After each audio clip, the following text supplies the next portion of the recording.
So, good evening everyone. My name is SATVIK LODHA. My NEET rank was AIR 20 and my AIIMS rank was AIR 99.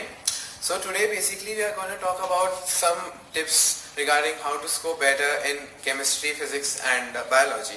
So first let's talk about the most dangerous subject, physics. सब लोग परेशान रहते हैं physics से कि हमारी physics में कुछ नहीं हो पा रहा. तो फिजिक्स का मैं बेसिकली आपको ये बोलना चाहूँगा कि अगर आप कोचिंग इंस्टीट्यूट में पढ़ते हैं तो फिजिक्स का जो आपको कोचिंग इंस्टीट्यूट न्यूमेरिकल्स देता है that's most important thing. And अगर आप किसी स्कूल में पढ़ते हैं तब भी आप ट्राई की जाता है न्यूमेरिकल सॉल्व करें फिजिक्स में. लोग क्या करते हैं जनरली फिजिक्स में एक उनकी आदत होती है इससे फॉर्मूला रट लिया फिजिक्स का एंड न्यूमेरिकल से सॉल्व कर लिया, बट वो ज़्यादा आपके काम नहीं आएगा. You must understand the point, हमने फॉर्मूला क्यों लगाया, फॉर्मूला कहाँ कहाँ लग सकता है एंड वो फॉर्मूला डिराइव कैसे होता है. इवन जो लोग बोलते हैं कि डेरिवेशन से बोर्ड के लिए इंपॉर्टेंट है, डेरिवेशन एक्चुअली में आपको कंसेप्ट बनाने के लिए इंपॉर्टेंट होता है. डेरिवेशन आपको ये पता लग जाएगा कि आपने वो फॉर्मूला किस कंडीशन में यूज किया था. तो उस टाइम अगर एग्जामिनर घुमा रहा है क्वेश्चन को कि अगर फॉर्मूला चेंज कर फॉर्मूला चाहता है एग्जामिनर कि आप वो फॉर्मूला नहीं लगाए बट आप वो लगा रहे हैं, तो उसका एक ही रीजन होगा कि आपने डेरिवेशन याद नहीं है कि वो फॉर्मूला डिराइव कैसे हुआ था, वो फॉर्मूला का यूज कहाँ आता है. तो वही आपको फॉर्मूला का मतलब समझ में आना चाहिए, फॉर्मूला को समझिए. और फिजिक्स में एक लोगों का एक्स्ट्रा डाउट रहता है कि एनसीईआरटी का क्या करना है, एनसीईआरटी कैसे बोर्ड के लिए इंपॉर्टेंट है. तो मैं आपको एक चीज बता दूं, एनसीईआरटी का जो थ्योरी है फिजिक्स का वो बहुत अच्छी थ्योरी है. आप 11th के एनसीईआरटी 12th के एनसीईआरटी पढ़िए, वो उनकी थ्योरी काफी अच्छी है.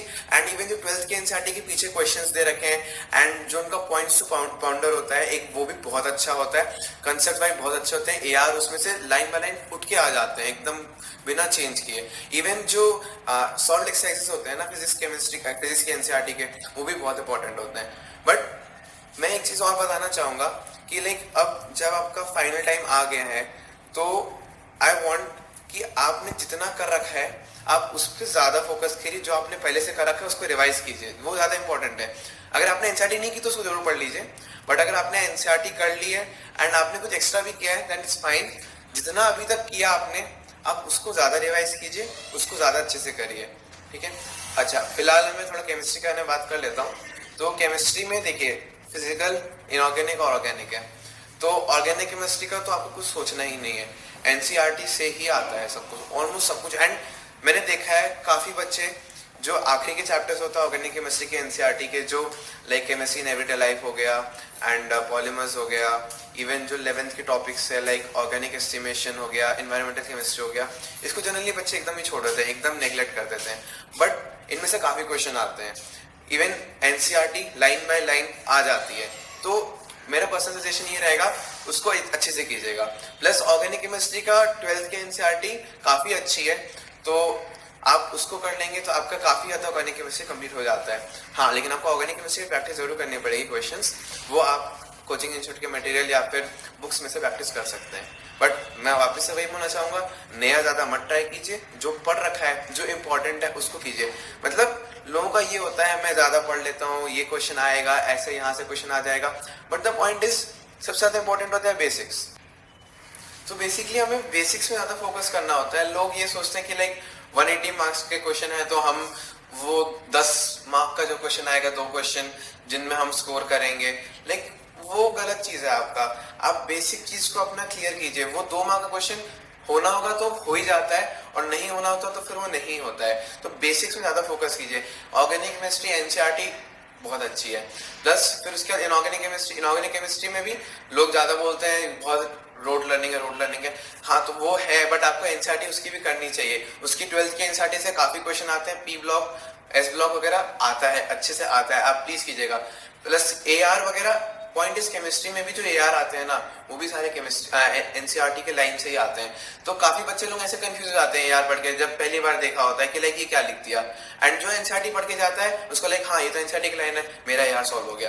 तो वो बहुत फायदा करता है. एनसीईआरटी पढ़ना बहुत ज्यादा फायदा करेगा. इवन फिजिकल केमिस्ट्री में भी एनसीईआरटी के जो सॉल्व एग्जाम्पल्स है ना, एग्जामिनर देखिए वो काफी लंबा होता है वैसे तो सॉल्व एग्जाम्पल्स जो क्वेश्चन होते हैं, क्योंकि एक ही पार्ट में वो काफी क्वेश्चन पूछते रहते हैं.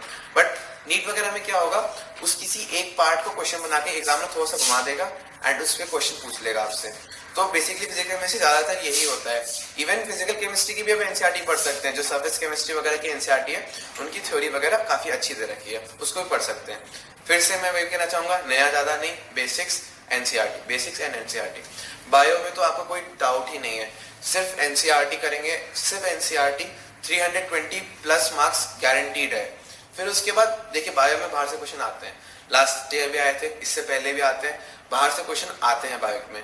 आप ज्यादा टेंशन मत कीजिए उसका, पहले आप अपने एनसीईआरटी कवर कर लीजिए, उसके बाद अगर आपको टाइम मिल रहा है, लेकिन वो भी बेसिक्स करने के बाद अगर टाइम मिल रहा है तो फिर आप कुछ अलग पढ़ सकते हैं बायोकेमिस्ट्री, और वो भी ज्यादा नहीं, बस जितना कोचिंग इंस्टीट्यूट के मॉड्यूल्स में दिया हुआ होता है मैक्स उतना, उससे ज्यादा तो कोई जरूरत ही नहीं है पढ़ने का।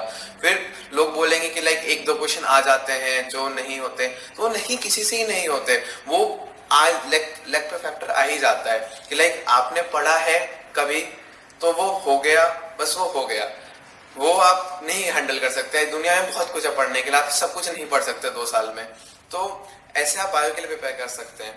तो मैं इतने आपसे कहना चाहूंगा, and all the best for NEET.